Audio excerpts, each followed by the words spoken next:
Welcome to 30-Second Chances, where we ask deep, intricate questions and provide far too little time to formulate thoughtful, reflective answers.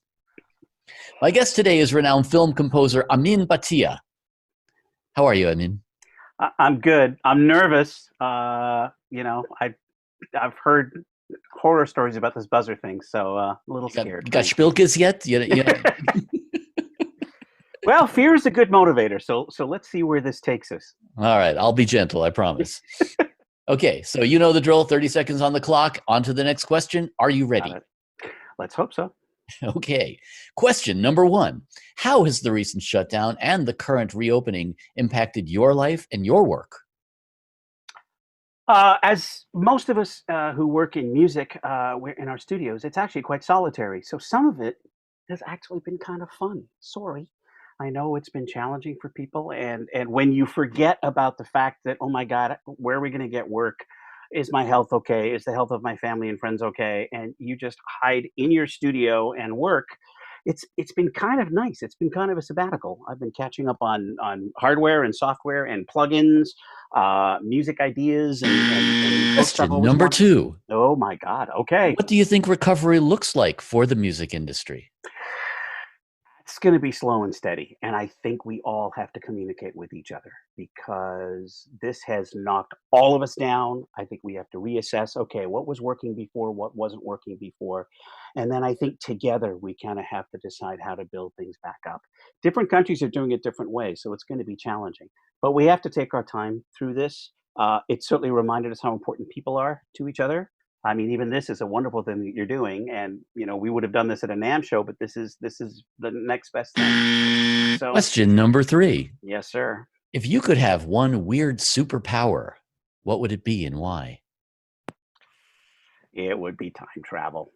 There's a lot of things I'm happy about in my life. There's a lot of things where I would have loved to just go back and let's just change that one thing.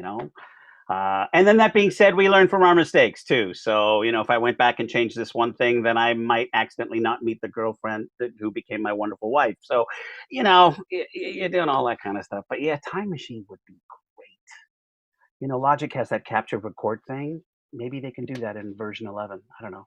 Let's see. That's kind of a cool idea. I like that. Next question.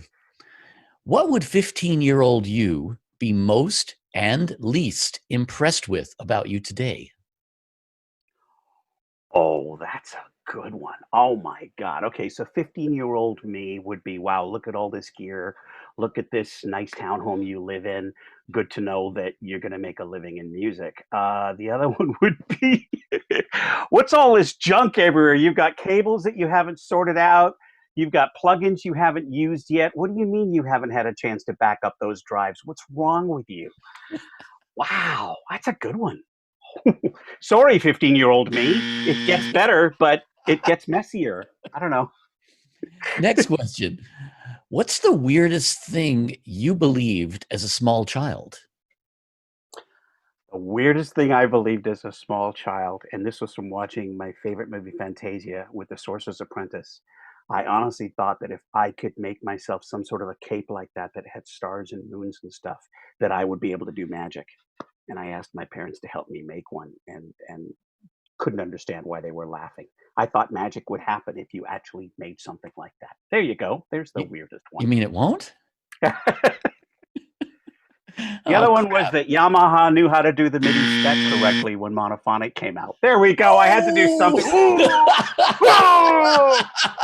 Problem is, only 4 people know that joke. So, like, what's the point, right? Touche. God. Okay, Trouble now. next question. Okay. Which innovation do you think has had a greater impact? Multi-track recording or the digital audio workstation? Multi-track recording.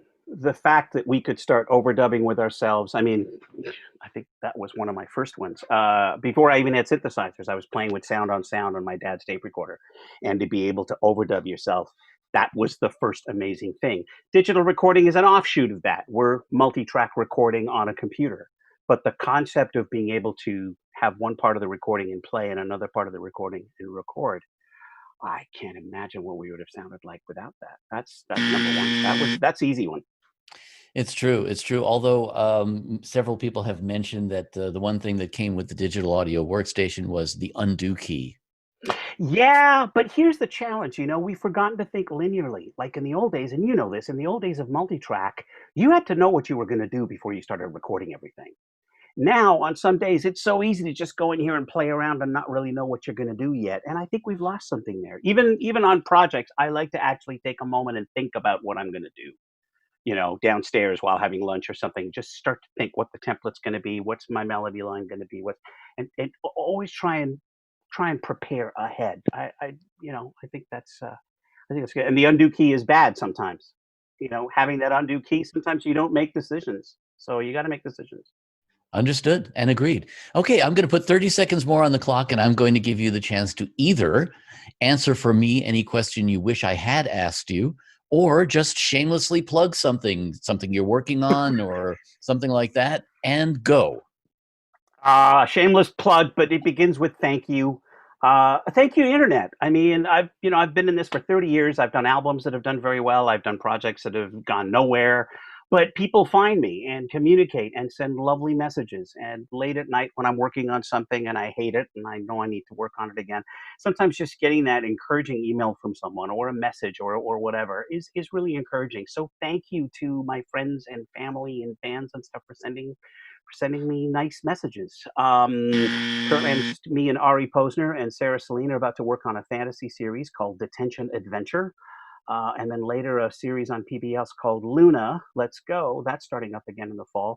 Animation is still alive and well because most people are in their little workstations. So we're not working on a lot of live shows, but animated shows, I get to do all my Danny Elfman stuff, which I love to do. Ooh, So sounds I'm fun. having fun, but I'm being grateful and thank you to everybody who writes to me and thank you for doing this. I don't even remember hearing the buzzer. How did I do? Did I break all the You went rules? way the hell over, Yeah, I'm sorry. like musicians usually do, but hey, it's all good. It was a good answer, so I let it slide. Oh, bless your heart. Bless your Well, heart. thank you for being our guest. It's been a What a pleasure great way to having you. catch up. It's wonderful, man. Continued success to you. And, the stories you shared with me before we started. Let's see each other for real, real soon. And be well and be healthy and look after yourself, okay? Excellent. Thank you very much, and Take care, likewise. buddy.